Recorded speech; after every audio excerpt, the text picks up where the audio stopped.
Hello viewers, welcome to RK Keynotes. In the Statistics for Data Science module, in the previous video we have seen how to generate a heat map and how to perform a correlation operations. In today's video we will talk about central limit theorem. If you have not subscribed yet, do subscribe my channel to get more updates, and let's get into the video. The normal distribution is used to measure the accuracy of many statistics, including the sample mean, using an important result called central limit theorem. If you take more samples in a large data set, the graph of the sample means, that is the average, will look more like a normal distribution. So no matter what the distribution of population is, if you increase the size of sample n, then the graph approaches a normal distribution. If you see this, here the n value is increased, n equal to 9, 10, the number of samples, and this particular graph is approaching the normal distribution. So this is also called as bell curve. So this is the distribution. This is called a normal distribution. If you see this, 68% falls in first standard deviation and 95% falls in second normal distribution, and 99.7% data or within this third standard deviation. This is mean mu, and towards left it is mu minus sigma, mu minus 2 sigma, mu minus 3 sigma, and towards right it is mu plus sigma, mu plus 2 sigma, and mu plus 3 sigma. Let's do an example to understand this better.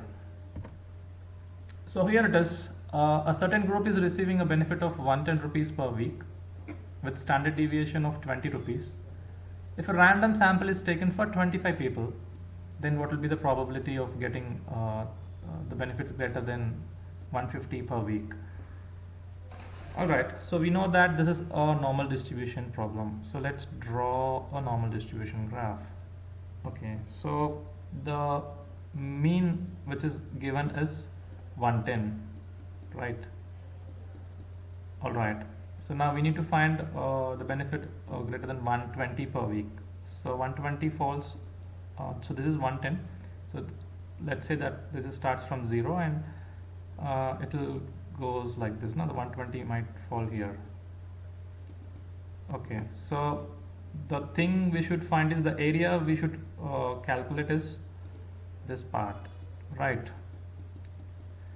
Okay, so we need to use z formula here. I'm gonna take z equal to x bar minus mu divided by sigma divided by root n. So just we need to plug in these values. So x bar is 120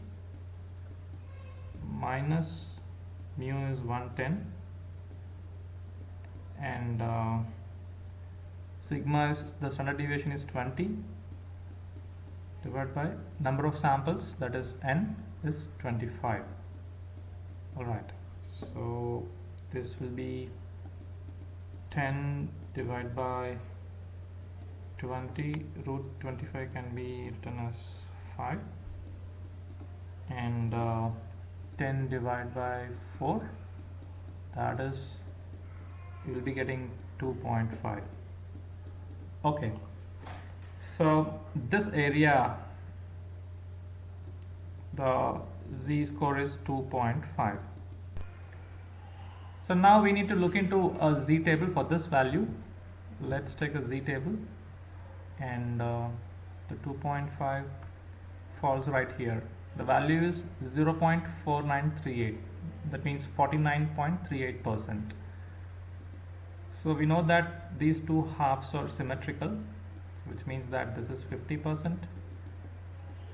You know that, and we need to find the value of 2.5 is 49.38.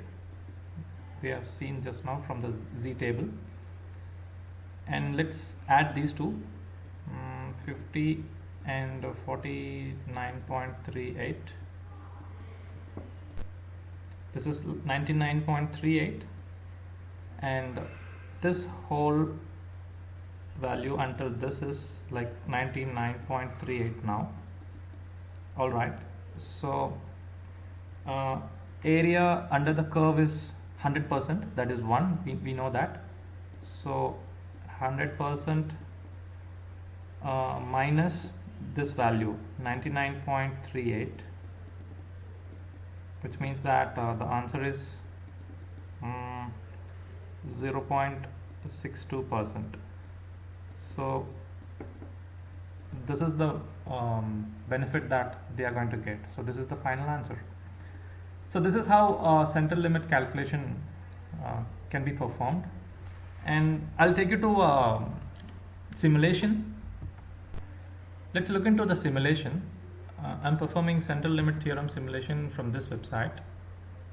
Okay, so I'm gonna select normal distribution, and here the mu value is 200, that is mean, and standard deviation is 67.06. so as in that example we have taken sample as 25, right? So what if we keep increasing the samples?